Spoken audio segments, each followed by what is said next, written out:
أولم يروا إلى الطير فوقهم صافات أمن هذا الذي يرزقون أفمن يمشي مكبا على وجهه ذرأكم في الأرض وإليه تحشرون العلم عند الله وإنما تدعون قل أرأيتم إن أهلكني الله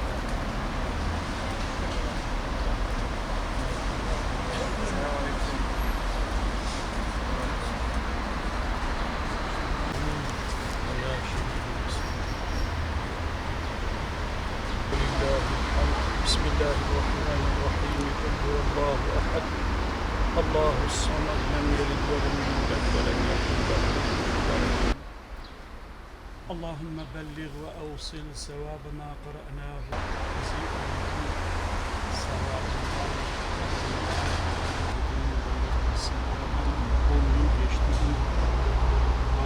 Allah razı olsun.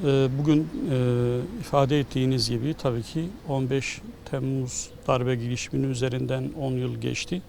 Fakat bu 10 yıl süre içerisinde gerçekten bu şehitlerimizin bizde bırakmış olduğu acı gerçekten hala taptaze. Biz bugün ailemizi de ziyaret ettik. Şehidimizin ailesini, Mehmet Karaaslan Bey'in ailesini de ziyaret ettik. Oradan sonra da zaten dedik kabristanı ziyaret edelim. Gelip burada da Fatiha'mızı, ayet-i kerimeleri okuduk, ruhlarına hediye eyledik. Allahu Teala şehadetlerini kabul eylesin.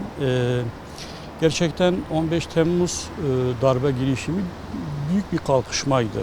Aslında milletin değerlerini hedef alan ve ümmetin değerlerini hedef alan bir kalkışmaydı ve buna karşı direnç gösteren de aslında bu değerler etrafında toplanan milletimizdi. Yani halktı, kendi değerlerini, toprağını ve namusunu koruma adına bir refleks geliştirdi ve hep birlikte darbeye karşı, bu darbe girişimine karşı sesini yükseltti, sokaklara indi. Canları pahasına tankların önüne bedenlerini koymak suretiyle bir refleks, bir direniş gösterdi. Allahu Teala'nın yardımıyla, milletimizin birbirleriyle kenetlenmesiyle bu darbe, bu küresel güçlerin belki düşündüğü ve tasarladığı bu darbe püskürtüldü. Tabii ki bu darbe önlenirken de bedel de ödendi. Yani 252 tane şehit verildi. Birçok insanımız gazi oldu, yaralandı. Halkımız tabii ki mağdur oldu.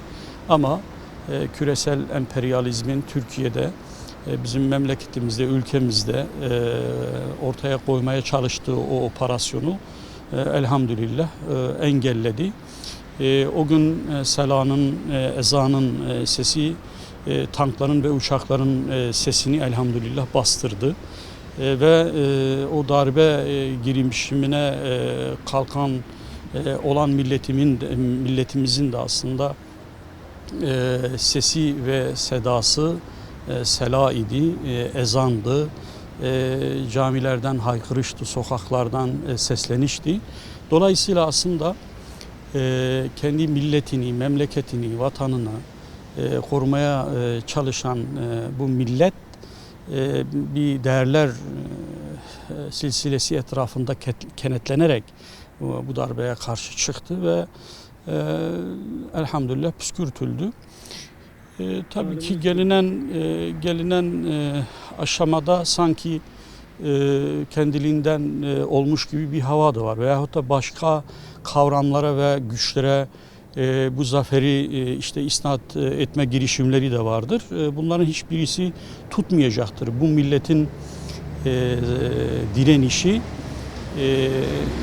küresel güçlerin kavramlarıyla da vaftiz edilemez. Öyle bir ihtiyacı da yok yani. Çünkü bu millet işte aslında bir sistemi tutma adına kalkmadı ayağa. Bu millet kendi değerlerini, memleketini Batı'ya ve Batı kültürüne karşı, Batı dayatmasına karşı aslında koruma adına ayağa kalkmıştır.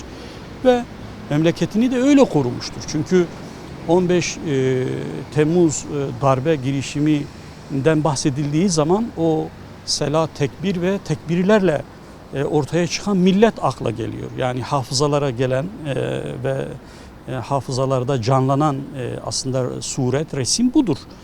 Dolayısıyla bunu belki çalmak isteyenler vardır. Bu zaferi, milletimizin bu zaferini veya çaldırmak isteyenler vardır. Bunlara karşı dikkatli olmak lazım. Bu zafer İslami değerlerle yoğrulmuş bu milletin zaferiydi. Başka hiç kimsenin değil.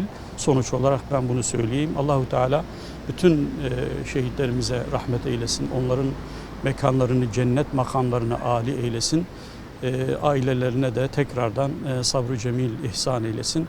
Allahu Teala razı olsun. Sizler de bu imkanı tanıdığınız için sizlere de teşekkür ediyorum. Sağ olun, var olun.